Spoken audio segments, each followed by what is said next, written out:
ರಾಜ್ಮಾ ಪಲ್ಯ ಮಾಡೋದಕ್ಕೆ ನಾನಿವತ್ತು ರಾಜ್ಮಾನ ನೀರಿನಲ್ಲಿ ನೆನೆ ಇಡ್ತಾ ಇದ್ದೀನಿ. ಒಂದು 2-3 ಸಲ ನೀರಲ್ಲಿ ಕ್ಲೀನಾಗಿ ತೊಳೆದು ರಾಜ್ಮಾನ ನೀರಿನಲ್ಲಿ ನೆನೆ ಇಡ್ತಾ ಇದ್ದೀನಿ. ನಾಳೆ ಬೆಳಿಗ್ಗೆ ಮಾಡ್ತೀವಂದರೆ ಇವತ್ತು ನೈಟ್ ನೀರಿನಲ್ಲಿ ನೆನೆಸಿಡಬೇಕಾಗುತ್ತೆ. ಸುಮಾರು 7ರಿಂದ 8 ಗಂಟೆಗಳ ಕಾಲ ನೀರಿನಲ್ಲಿ ಕರೆಕ್ಟಾಗಿ ನೆಂದಿರಬೇಕು. ನೋಡಿ, ಹೀಗೆ 2-3 ಸಲ ನೀರನ್ನ ಹಾಕಿ ಕ್ಲೀನಾಗಿ ತೊಳೆದಿಡ್ತಾ ಇದ್ದೀನಿ. ತೊಳೆದಿಟ್ಟು ರಾಜ್ಮಾನ ಕುಕ್ಕರ್ನಲ್ಲಿ ಹಾಕಿ 3 ವಿಸಿಲ್ ಮಾಡಿದ್ರೆ ಸಾಕು, ರಾಜ್ಮಾ ಪರ್ಫೆಕ್ಟಾಗಿ ಕುದ್ದಿರುತ್ತೆ. ಗ್ರೇವಿ ಮಾಡ್ಕೋದಕ್ಕೆ ನಾನಿವಾಗ ಈರುಳ್ಳಿನ ಈ ಥರ ಕಟ್ ಮಾಡಿಕೊಂಡು ಫ್ರೈ ಮಾಡ್ತಾಯಿದ್ದೀನಿ.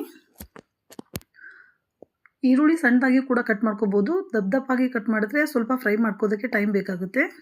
ನೋಡಿ, ಈ ಥರ ಈರುಳ್ಳಿನ ಕಟ್ ಮಾಡಿ ಫ್ರೈ ಮಾಡ್ತಾಯಿದ್ದೀನಿ. ಸ್ವಲ್ಪ ಎಣ್ಣೆನ ಹಾಕಿ ಫ್ರೈ ಮಾಡ್ತಾಯಿದ್ದೀನಿ. ನೋಡಿ, ಈರುಳ್ಳಿ ಸ್ವಲ್ಪ ಕಲರ್ ಚೇಂಜ್ ಆಗೋವರೆಗೂ ಫ್ರೈ ಮಾಡಬೇಕು.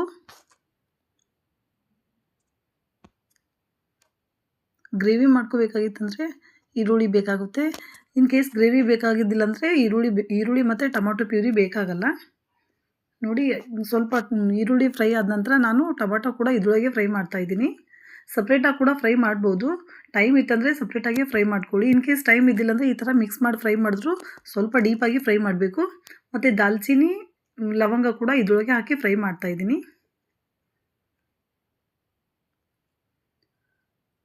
ಪೂರ್ತಿಯಾಗಿ ಮೆಲ್ಟ್ ಆಗಿರುತ್ತಲ್ಲ, ಕಲರ್ ಚೇಂಜ್ ಆಗೋವರೆಗೂ ಫ್ರೈ ಮಾಡಿಕೊಂಡು ಈಗ ಮಿಕ್ಸಿ ಜಾರ್ಗೆ ಹಾಕಿ ಮಿಕ್ಸಿ ಮಾಡ್ತಾಯಿದ್ದೀನಿ.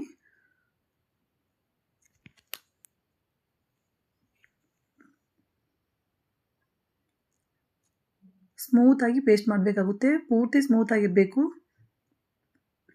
ಒಗ್ಗರಣೆಗೆ ಸ್ವಲ್ಪ ಎಣ್ಣೆನ ಹಾಕ್ಕೊಂಡು ಎಣ್ಣೆ ಕಾದ ನಂತರ ಸ್ವಲ್ಪ ಸಾಸಿವೆ ಜೀರಿಗೆನ ಹಾಕಿ ಫ್ರೈ ಮಾಡ್ತಾಯಿದ್ದೀನಿ.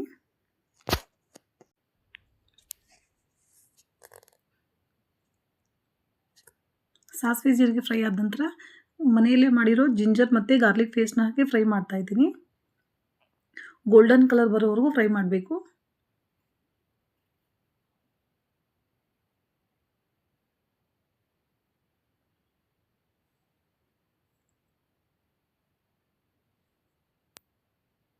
ಹೈ ಫ್ಲೇಮಲ್ಲಿ ಇಟ್ಕೋಬೇಡಿ, ಲೋ ಫ್ಲೇಮಲ್ಲಿ ಇಟ್ಟು ನೀಟಾಗಿ ಫ್ರೈ ಮಾಡಬೇಕು.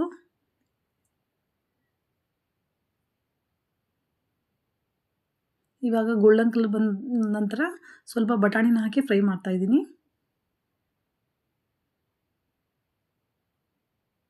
ಇವಾಗ ನಾನು ಮೊದಲೇ ರುಬ್ಕೊಂಡಿಟ್ಟಿರೋ ಈರುಳ್ಳಿ ಮತ್ತು ಟೊಮ್ಯಾಟೊ ಪ್ಯೂರಿ ಹಾಕಿ ಮಿಕ್ಸ್ ಮಾಡ್ತಾಯಿದ್ದೀನಿ. ನೋಡಿ, ನೀರು ಹಾಕೋಬಾರ್ದು. ಇದೇ ಪ್ಯೂರಿನ ಹಾಕಿ ಕರೆಕ್ಟಾಗಿ ಮಿಕ್ಸ್ ಮಾಡಬೇಕು. ಲೋ ಫ್ಲೇಮಲ್ಲಿಟ್ಟೆ ಫ್ರೈ ಮಾಡಬೇಕಾಗುತ್ತೆ. ಹೀಗೆ 2-3 ನಿಮಿಷಗಳ ಕಾಲ ಇದೇ ಥರ ಕರೆಕ್ಟಾಗಿ ಬಿಟ್ಟು ಬಿಡಲಾರ್ದಂಗೆ ಸ್ವಲ್ಪ ಸ್ಪೂನ್ಲಿಂದ ಕೈ ಆಡಿಸ್ಕೊತಾನೆ ಇರಬೇಕು. ನಂತರ ಸ್ವಲ್ಪ ಅರಿಶಿನ ಮತ್ತು ಮಸಾಲೆ ಖಾರ ಯೂಸ್ ಮಾಡ್ತಾಯಿದ್ದೀನಿ. ಮನೆಯಲ್ಲೇ ಮಾಡಿರೋ ಮಸಾಲ ಖಾರನ ಹಾಕಿ ಈ ಥರ ಫ್ರೈ ಮಾಡ್ಕೊಳ್ತಾ ಇದ್ದೀನಿ. ಮತ್ತು ರುಚಿಗೆ ತಕ್ಕಷ್ಟು ಉಪ್ಪು ಕೂಡ ಹಾಕಿದ್ದೀನಿ.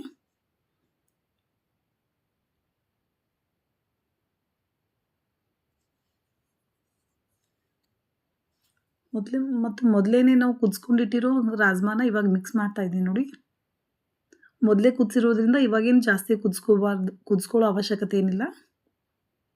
ಈ ಥರ ಹಾಕಿ ಮಿಕ್ಸ್ ಮಾಡಬೇಕು. ರಾಜ್ಮಾ ಹಾಕಿದ್ಮೇಲೆ ಒಂದು 2 ನಿಮಿಷ ಇದೇ ಥರ ಫ್ರೈ ಮಾಡ್ಕೊತಿರ್ಬೇಕು.